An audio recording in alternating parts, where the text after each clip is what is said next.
Hello everybody, and welcome to Ancient Architects. Please subscribe to the channel for regular content on ancient architecture, as well as all of the latest news from the world of archaeology. Finding a new subject to cover can be difficult, so it's fantastic to be a part of a thriving community of enthusiasts. One guy that I follow on Twitter, or X as it's now called, is Geoffrey van der Lucht, and he has this fantastic ability of finding obscure images of ancient sites, and whatever your level of knowledge in archaeology and ancient history, if you follow him on X, you'll almost certainly see some rare photographs you've never come across before.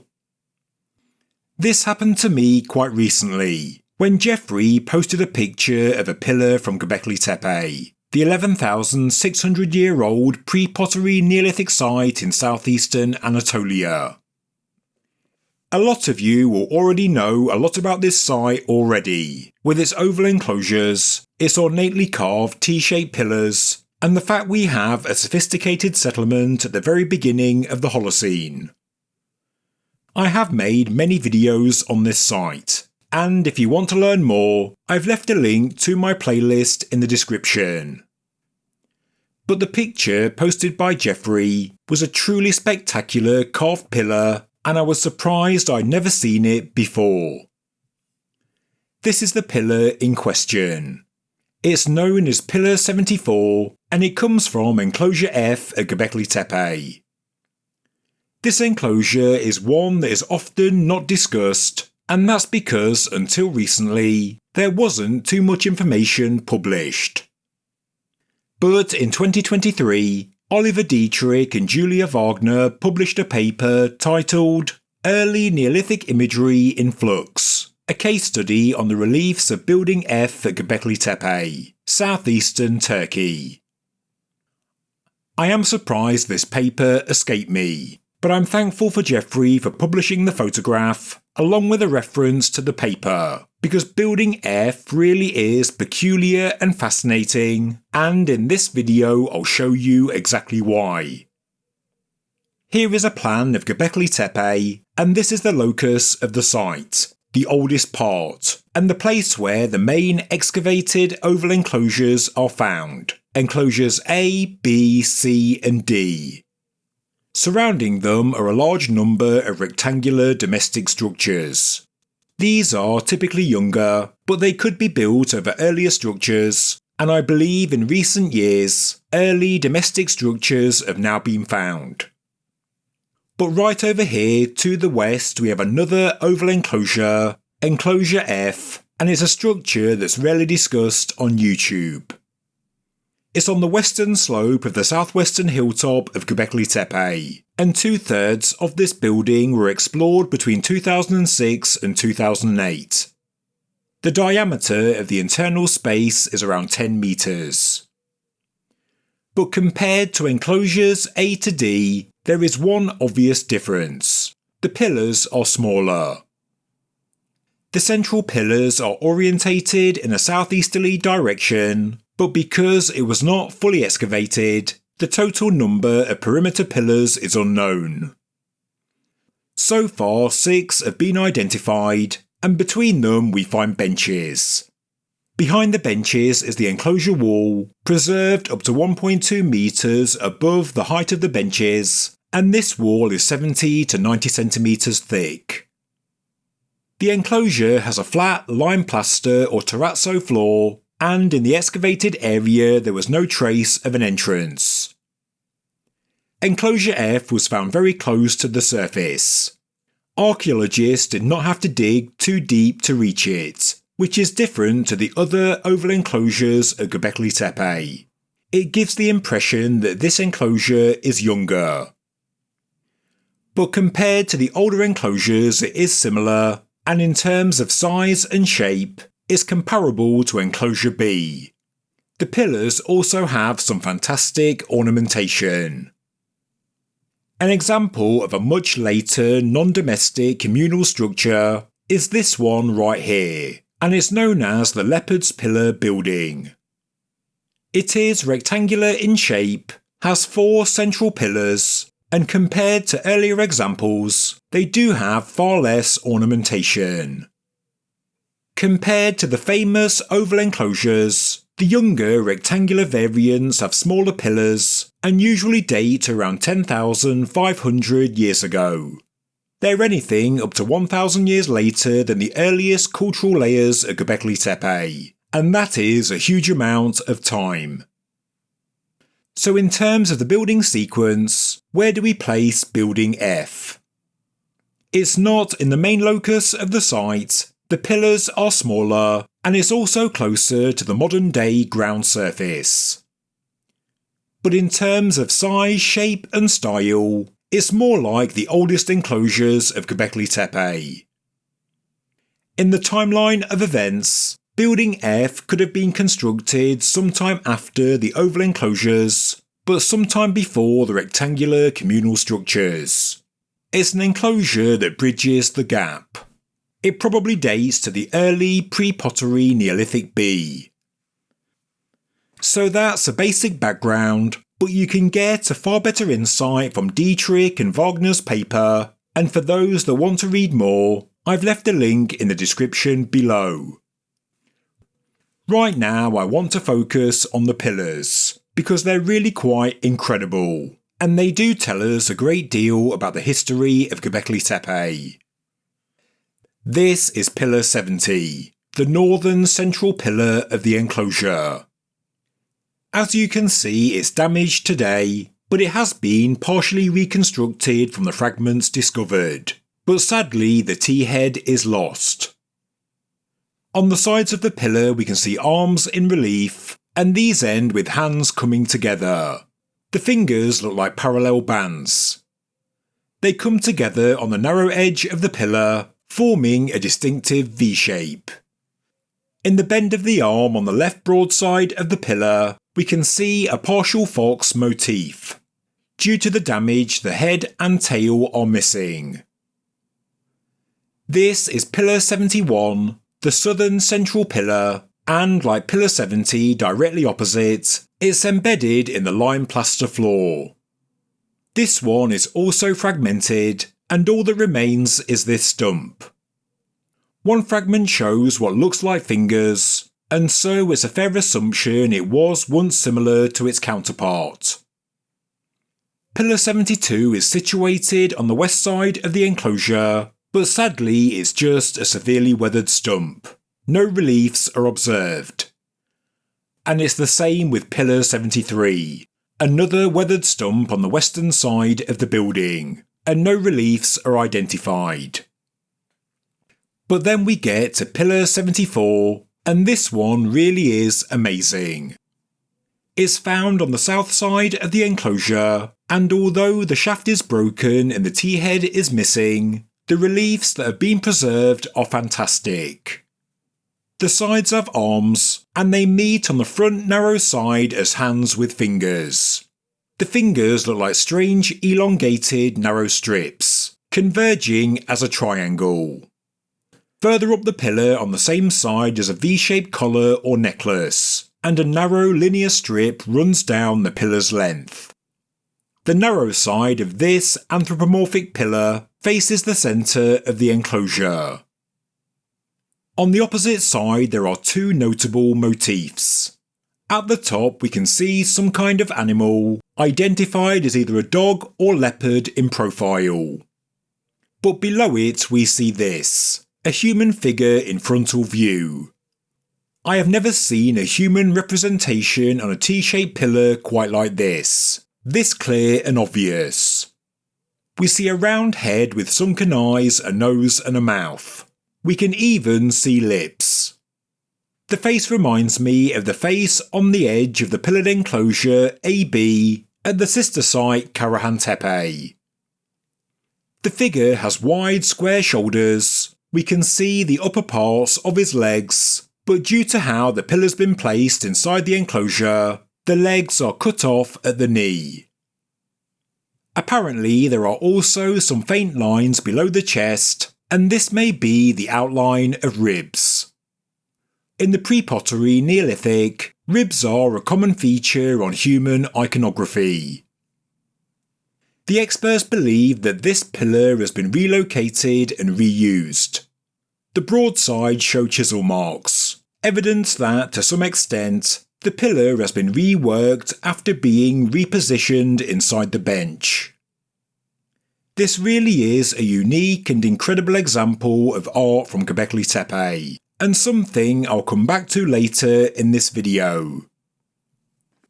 The next pillar, number 75, is another example of a refashioned and reused T-shaped pillar. It's on the southeastern side, and it too has a broken head. On the front side it shows traces of a V-shaped necklace, and on one of the broadsides we can see an arm, reaching down to a barely visible hand at the front.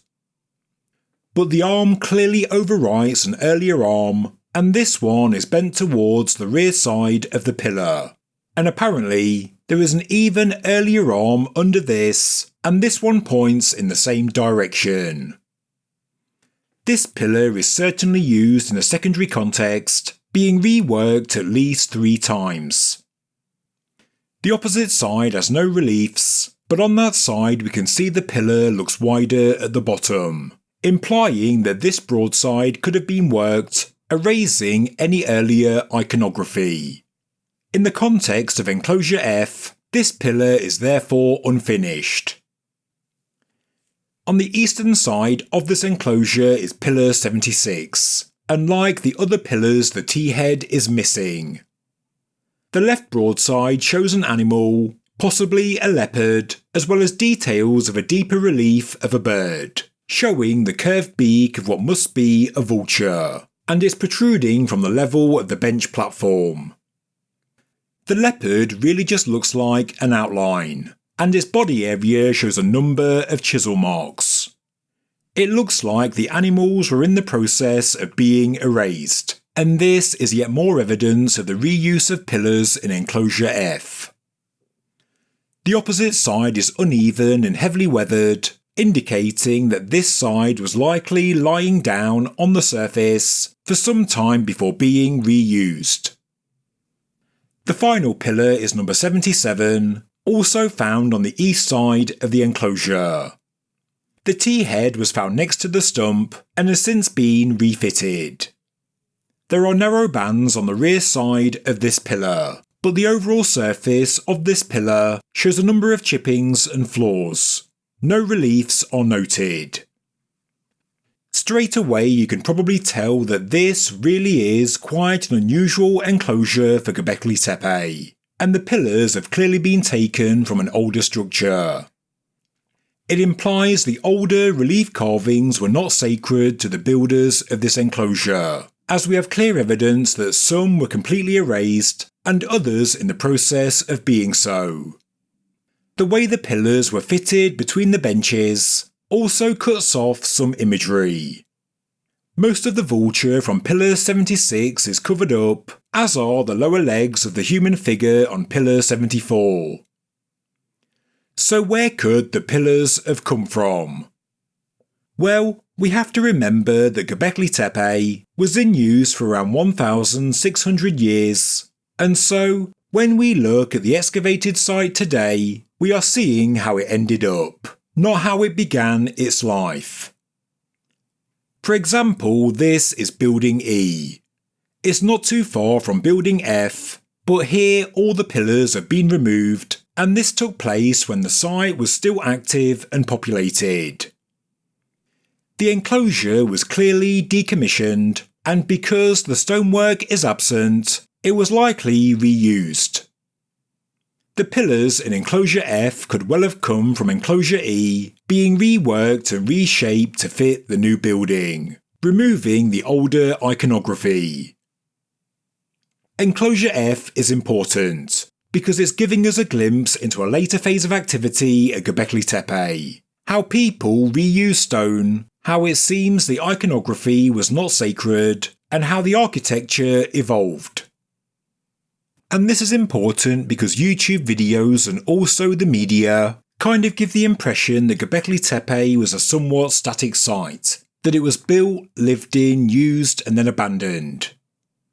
but 1,600 years is a long time for any site to be active, and there would have been a lot of changes in that time. Beliefs, technology, food sources, architecture, social structure, and so on all can and likely did dramatically change. We should therefore be looking at Gobekli Tepe in a dynamic way. Building F has less animal iconography and more human. We have at least 4 anthropomorphic pillars, and the people were consciously erasing the animal motifs. Is this a general cultural change we're seeing as time goes by? Are the people being portrayed gods or ancestors, or is this all just decoration? Although there are many hypotheses, we don't know with any certainty what the imagery at Gobekli Tepe is telling us. There are countless theories already out there, including geographical maps, star charts, seasonal indicators, mythology, memorialization, and so on. But again, it could all be just mere decoration. But through the lifespan of Gobekli Tepe, it appears that animal imagery gradually lost its importance, but the human elements persisted. There is a clear change noted in Building F, where animal iconography is greatly reduced, even erased, and surely this was a conscious decision. It may reflect the societal changes of humans. As people moved towards cultivation and animal husbandry, they would become less concerned with the natural patterns of the wild world. People were now in charge of their own sustenance, their own survival, and their own destiny. As stated, the man on the back of Pillar 74 is somewhat reminiscent of the face at Karahan Tepe. The man is likely an original part of the pillar, a relief created before the pillar was reworked and incorporated into Enclosure F, and one that was consciously not removed in the process. I do wonder if this man, the Karahan Tepe carved head, the Earthaman statue, the Sagebirch relief, and also this Karahan Tepe statue are all portraying the same person. Maybe an important god, maybe a leader, or an ancestor important to the Tastapela culture. We can see a number of similarities between them, but there are also differences, so I'm sure that this line of study will continue for many years to come. We should also remember other important finds from Gobekli Tepe, including this human statuette, the various carved human heads, a human head on this decorated pillar fragment from Enclosure D, and this may be a head in a human body on Pillar 43.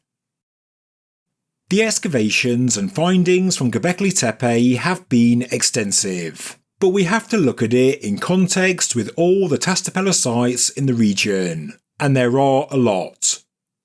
Gobekli Tepe is not in isolation, and it was also not static. It was constantly evolving. Göbekli Tepe, Karahan Tepe, Sagebirch, Kert Tepe, and so on are all the work of the pre-pottery Neolithic people of southeastern Anatolia. To really try and understand these sites, we do need to understand the people. And it does require an understanding of the bigger picture. Connecting the dots could take many generations, and new discoveries continue to add more pieces to the puzzle, more data points to analyse and interpret. But without a broad view, if we only look at one site in isolation, I don't think we can truly understand the meaning behind the imagery being portrayed. I don't think we can see the full picture. Thank you very much for watching this episode of Ancient Architects. If you enjoyed the video, please subscribe to the channel, please like the video, and please leave a comment below. Thank you very much.